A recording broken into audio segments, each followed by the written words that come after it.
Le lundi 25 mai 2020, Netflix a publié le premier épisode de sa série Snowpiercer. Étant un admirateur de tout l'univers de Snowpiercer, je trouve que cette série n'est qu'une vaste blague par rapport aux bandes dessinées et aux films. Du coup aujourd'hui je voulais vous montrer pourquoi Snowpiercer ça déchire.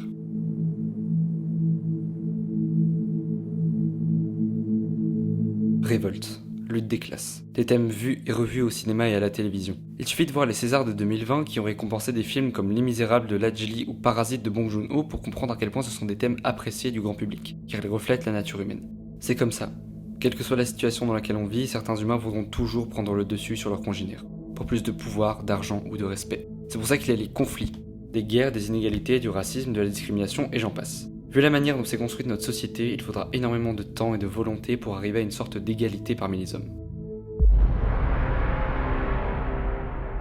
À moins qu'un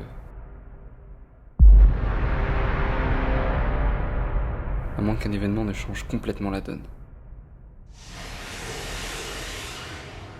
2014, l'envoi de gaz CWC dans l'atmosphère terrestre a été réalisé ce matin. Le CW7 inversera le réchauffement climatique et réparera les erreurs humaines sur l'environnement.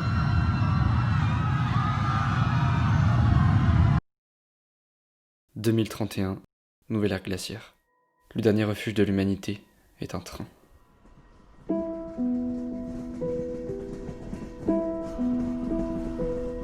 Le Transperce-Neige est une bande dessinée post-apocalyptique de Jacques Loeb et Jean-Marc Rochette parue en 1982. Une bande dessinée très sombre.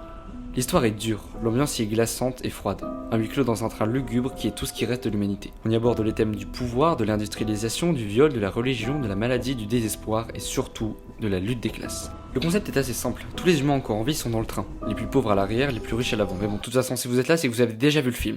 Pourquoi je vous parle de ça alors ? Parce que Snowpiercer de Bong Joon-ho est excellent. J'entends par là que c'est une excellente adaptation.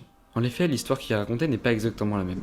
Les personnages ne sont pas les mêmes, le train en lui-même ne fonctionne pas de la même façon que dans le livre, la conclusion est différente, les enjeux aussi, bref, Snowpiercer, ce n'est pas le Transperce-Neige.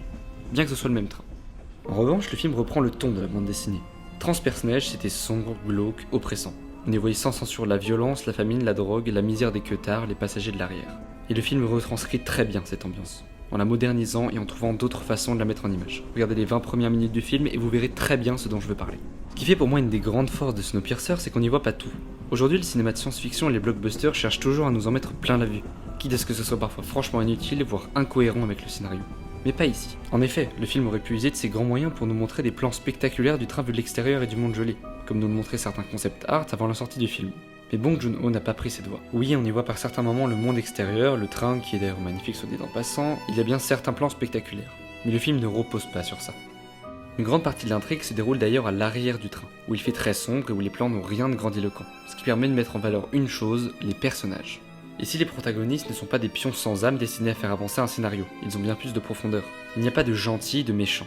Il y a des humains avec des principes, des valeurs. Les personnages pensent, ils font des choix, parfois épouvantables mais compréhensibles vu le monde dans lequel ils vivent. Le film n'essaie pas non plus de préserver ses héros jusqu'au bout. Beaucoup de personnages, qui semblent être des personnages principaux, meurent au cours de la révolte. Curtis, Edgar... À la fin du film, seuls 2 personnages survivent. Parce que c'est comme ça que ça marche dans la vraie vie, ce ne sont pas toujours les héros qui arrivent au bout du voyage. C'est dans les films, ça. Et c'est pour ça que j'ai un gros problème avec le Snowpiercer de Netflix. Oui. La série est colorée, les personnages sonnent complètement faux, on ne ressent pas la misère de l'arrière du train, la locomotive est ridicule, la CGI vient ruiner des images déjà pas terribles et surtout, rien n'est oppressant. Et je trouve que c'est un reproche que l'on peut donner à beaucoup de films à grand spectacle américains actuels. Dans le film coréen, on était tout le temps sous tension. Quand est-ce que la révolte va échouer ? Qui va mourir ? Et surtout, qu'est-ce qu'on va trouver à l'avant du train ? La série n'a rien de tout ça. Comme beaucoup de séries entre guillemets pour ados, ce n'est qu'une intrigue basique avec des personnages mornes. Le tout avec l'étiquette de Snowpiercer pour attirer ceux qui ont aimé le film de 2013, dont moi. Comment ça se fait que 2 œuvres adaptées du même livre ne donnent pas du tout la même impression au visionnage ?